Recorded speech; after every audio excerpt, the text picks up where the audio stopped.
咱们都好久没见着贤妃了。从前有些误会，让贤妃委屈了几年。如今贤妃重新回来跟咱们作伴儿，彼此要和睦才好。谢皇后娘娘关怀。贤妃，盛贵人从前是伺候你的，如今深得皇上欢心，你们更要好好相处。是。是。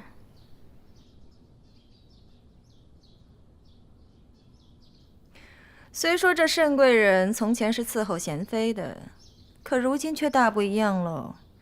仗着皇上喜欢，不是成日里在宫里打骂奴才，就是什么睡梦魇了、吵吵闹闹的，也太由着自己的性子来了。嘉嫔娘娘说笑了，嫔妾侍寝的时日多，能有几日是哭闹的？娘娘别是听差了。得了，青天白日的呢，别老把侍寝这种话挂在嘴边。贤妃，还有淑嫔和庆常在，他们都是新人，你得空也跟他们说说话。你今天这身打扮也素净了一些。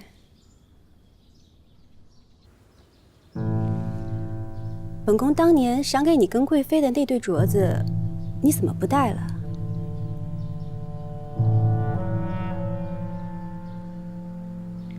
莲花镯上的赤金丝松散了，臣妾送去修了。若是修好了，还是要天天戴着，那才是咱们前嫡姐妹的情分。那是自然。皇后娘娘的厚爱，臣妾是一日都不敢忘。贤妃也是刚回来，该好好歇着。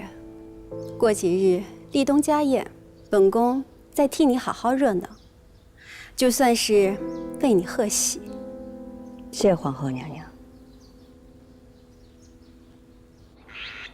姐姐有空啊，多到我宫里去坐坐，也看看我照顾永皇尽心不尽心。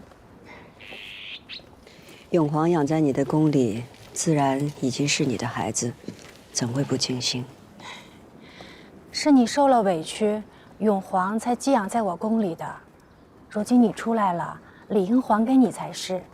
这样，嘉嫔有永成，我有永璋，你有永皇，大家一样才好呢。你想得细致。只是我刚从冷宫出来，诸事还需梳理，也怕对永皇照顾不周，还是留在你宫里吧。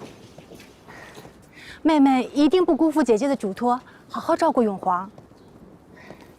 倒是姐姐呀，一定要把身体调养好。那个盛贵人，魅惑皇上多年，又目中无人，姐姐一定要料理了她，方能出当年那口恶气。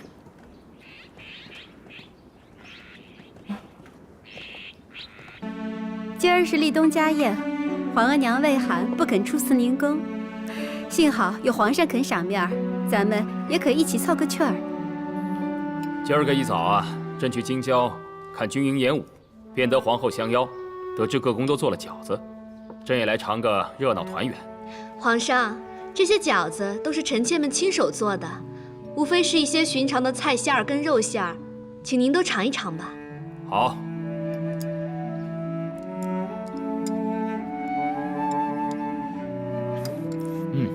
甚好啊，手艺不比御厨做的差。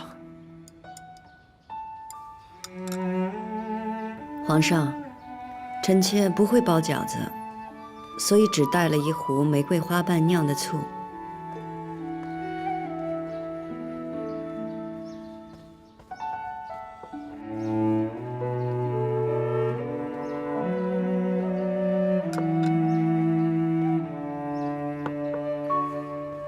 贤妃啊，这吃饺子少不得醋。你的东西虽不是最要紧的，但是是最不能少的。贤妃，难怪皇上对你如此牵挂。皇上和皇后娘娘同心一体，想来皇后娘娘对臣妾也是日夜挂怀的。阿若也一样吧？如今慎妹妹都已经是嫔妃了，怎么贤妃还叫她阿若呀？您这么一叫，我怎么看她那身贵人衣裳那么别扭啊？老想起她从前伺候你的样子。从前叫惯了，一时改不了口。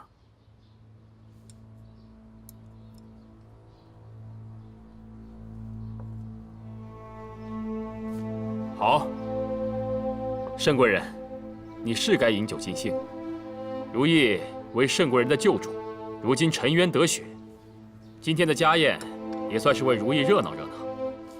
慎贵人身为旧仆，理应同庆。是，嫔妾敬贤妃娘娘。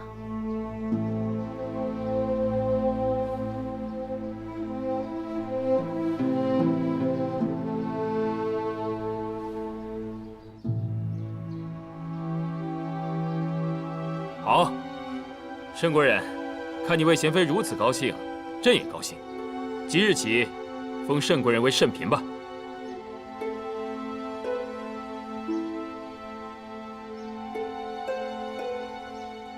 皇上，您这般骤然封嫔，也太轻率了吧？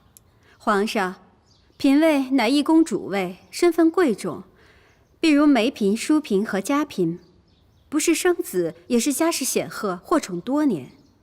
是啊，皇上，慎妹妹跟臣妾住在一起，若是她也封了嫔位，那这启祥宫岂不是有2个主位了？无论慎嫔如何受封，启祥宫就只有你一个主位，为表尊卑有别，慎嫔的册封礼就免了吧。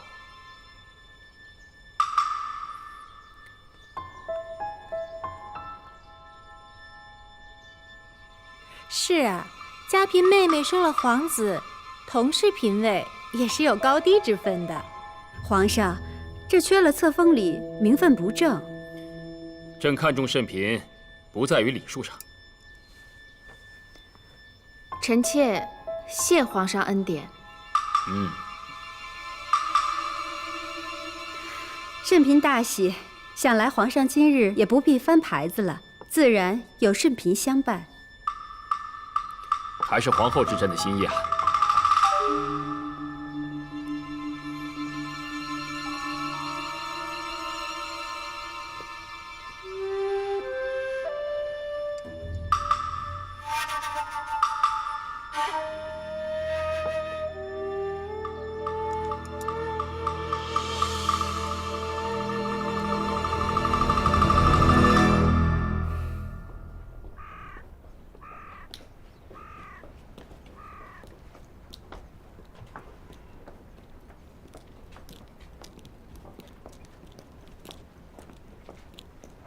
站住！这刚封了嫔位就忘了尊卑之分吗？敢走到本宫前头！姐姐是嫔位，我也是嫔位，大家平起平坐，谁又比谁高贵呢？本宫是皇四子生母，乃嫔位之首。你一个贤妃的婢子出身，也敢跟本宫提平起平坐4个字？为着您的救主贤妃出了冷宫，皇上才赏您这个嫔位。其实想想也不对，当初是您揭发了贤妃娘娘毒害梅嫔与宜嫔的皇嗣，可今日皇上却金口玉言说贤妃娘娘蒙冤。依奴婢看，这封赏嫔位怕是在打您的耳刮子。贱婢！哟，梅香拜把子都是奴才，何苦打起自己人来了？立新，这一巴掌你就受着，也跟人家学学是怎么爬上皇上龙床的。奴婢可不敢背着主子偷偷勾引皇上，更不敢背弃诬陷主子。不管奴婢挨了慎嫔多少巴掌，奴婢都学不会这些下三滥的本事。你敢打我？这一巴掌是教你学乖。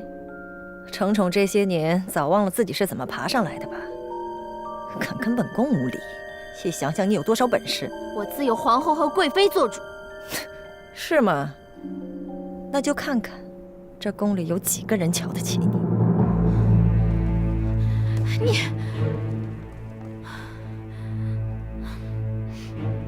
人人都瞧不起我，即便我已经封了嫔位，在他们眼里，我依旧是个贱婢。主儿，别往心里去，他就是嫉妒你。今儿是您封嫔的大喜日子，这晚上还要侍寝呢，咱们回宫去，奴婢给您拿鸡蛋揉揉脸啊。走吧。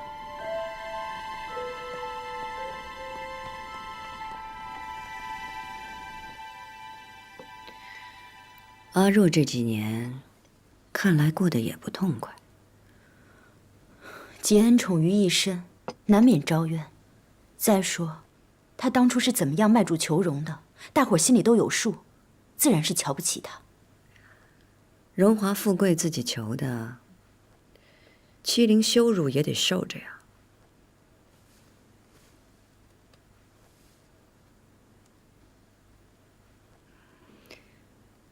晚点的时候你吃了这么多，现在又吃，你不怕撑着吗？不知怎么的，老是觉得饿。你吃那么多，肚子越发大了。反正呢，这身子是见不了人了，不多吃一点，怕亏了孩子，那样更不值得。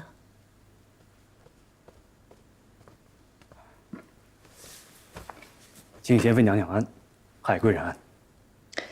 姜太医，海贵人的食量大得让我担心，不知道她怎么了。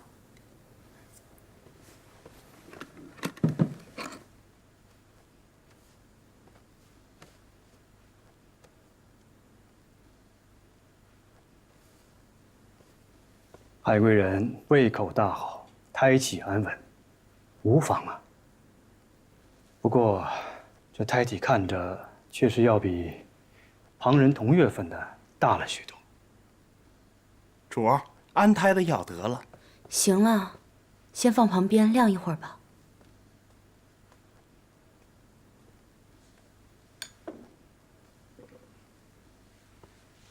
敢问贵人，可是按着微臣开的药方子吃的药啊？自然是了，有什么不妥吗？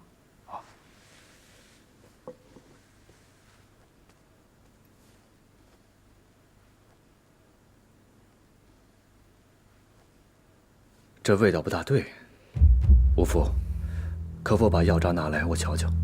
就在外边呢，小的这就去拿。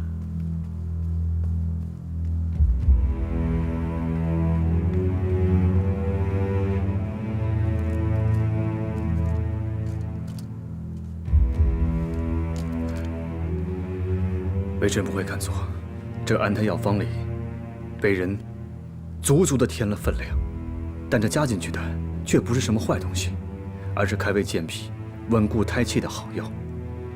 只不过，比微臣开的量多了些。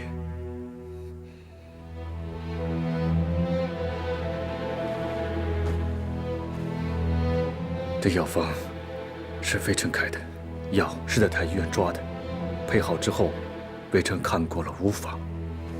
主明家，奴才从太医院领了药来，就小心谨慎。从煎药到端到主跟前儿，都没有旁人插手啊。这安胎组方被人调了比例，这药性便会偏重于稳固胎气。贵人本就气虚，吃了这样的药，龙胎虽无碍，可是这母体身上的精血却会被胎体所吸收，母体会变弱，龙胎过壮。等到生产的时候，贵人恐怕要吃苦头了。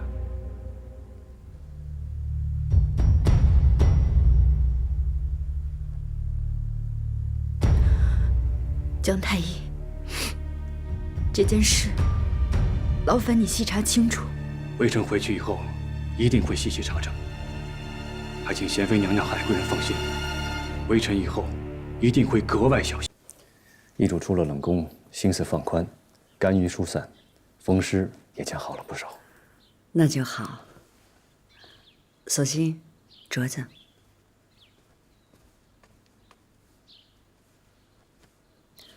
江玉斌，你去宫外找一个靠得住的人，把里边的零陵香剔干净，之后本宫再戴上，免得皇后娘娘疑心。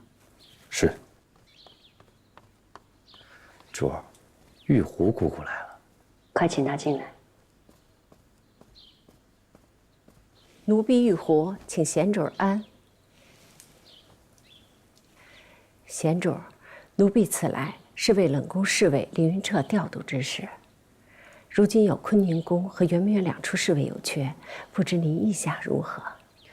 坤宁宫是帝后大婚所居之处，自顺治朝后就成了萨满敬神的地方，倒是一个安闲的好去处。那奴婢去安排。不过，便是没有贤主为凌云彻求恩典，皇上也会封赏他的。为何？因为贤主儿进冷宫时，皇上曾吩咐奴婢寻得凌云彻与赵九霄2人护住您的性命。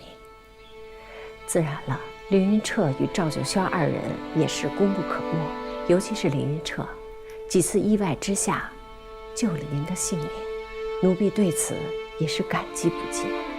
皇上心中一直牵挂贤主，否则海贵人调度姜太医之事，怎会如此轻易又无人察觉？自是皇上命齐汝暗中通融的道理。如此看来，皇上把贤主一直挂在心上了。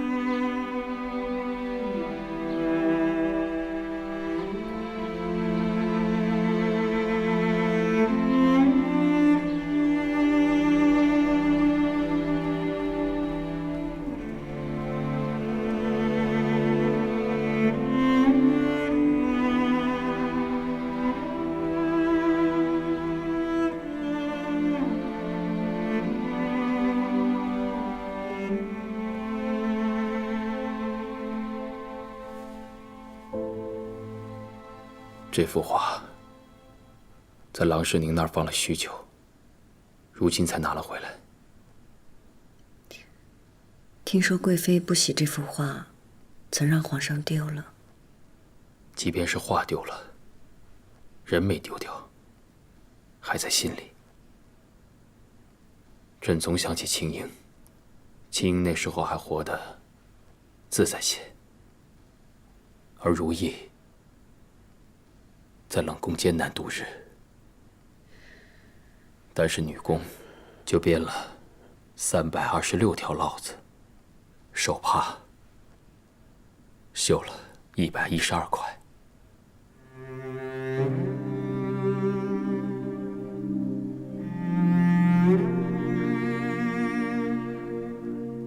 臣妾在冷宫的时候就知道皇上不会忘了臣妾。可是臣妾不知道皇上还知道这些，竟知道的这般清楚。你亲手做的那些烙子和手帕，每一样都是过了朕的眼，才送到宫外变卖的。朕看到那些，就知道你能挨过去，知道你没有心灰意冷。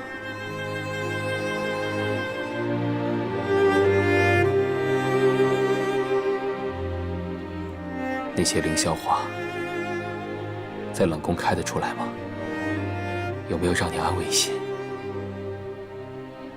每年都开，开得极好。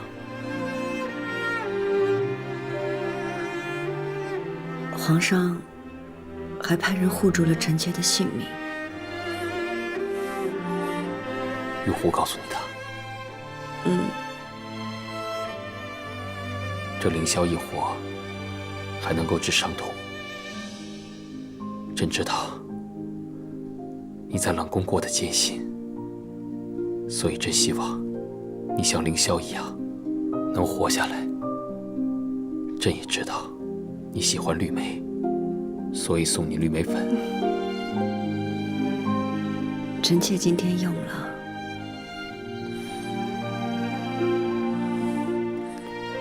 这莓粉清香与你最相宜。你和朕说过，就算再贵重的身外花物，都抵不过绝境中不会放开你的那双手。从今以后，朕会一直握着你的手，你依靠着朕便是。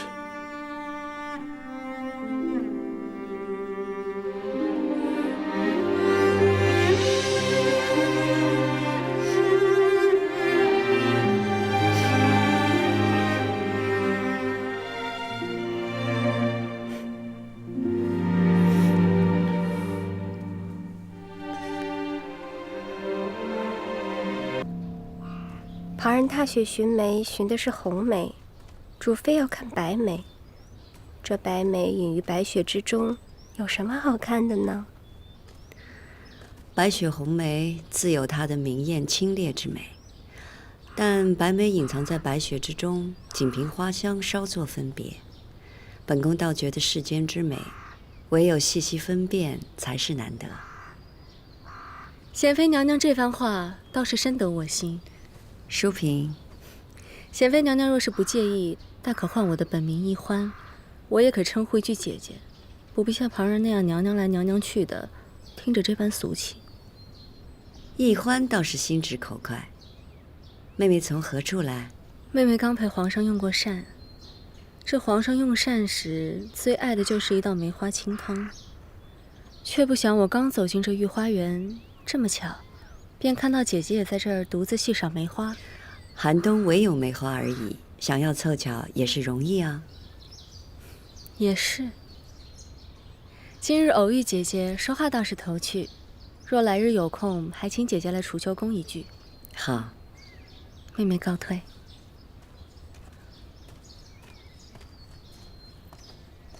奕欢看上去冷冷的，倒是个性情中人。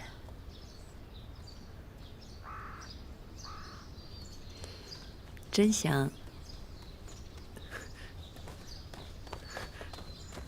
你不是戍守在坤宁宫吗？怎么在这儿？请娴妃娘娘安。这坤宁宫岁下清供，每日都是以松竹梅来插瓶，所以微臣才折了这些红梅。刚才我听到娘娘的声音了，所以想在这儿等您，给您请个安。特意在此等候，不像请安那么简单啊。那个还是被娘娘看穿了。有话便说吧。花房有个宫女叫魏燕婉，她来找微臣。你自己刚有点起色，就有人来找你了？不是，微臣不是这个意思。他就是那个让你酩酊大醉、意志消沉的人吧？娘娘所言极是。虽然燕婉当时抛下了微臣，独自高飞，但后来不知道为什么，她阴差阳错的被贬到花房当差。这花房劳作辛苦啊，微臣也是无意中碰见她，才知道她最近受了不少苦。她一跟你诉苦，你就把她抛下你的事儿都忘了？微臣不是心软，只不过看她这个样子，实在太可怜了。那天微臣碰见她，她一直在哭，她还说，知道是自己错了，所以没有颜面来找我。没有颜面来找你，不也是找你了？还跟你说了那么多让你心疼的话，你都答应他什么了才来求本宫的？请娴妃娘娘把她调离花房，另谋个差事。微臣也不敢妄求，只求她不要太劳作辛苦，受人欺负就行。可眼下花房需要往各宫里送花，也缺不了人手。或者等开春了之后，本宫再想办法给她调去一个好地方。多谢娘娘恩典。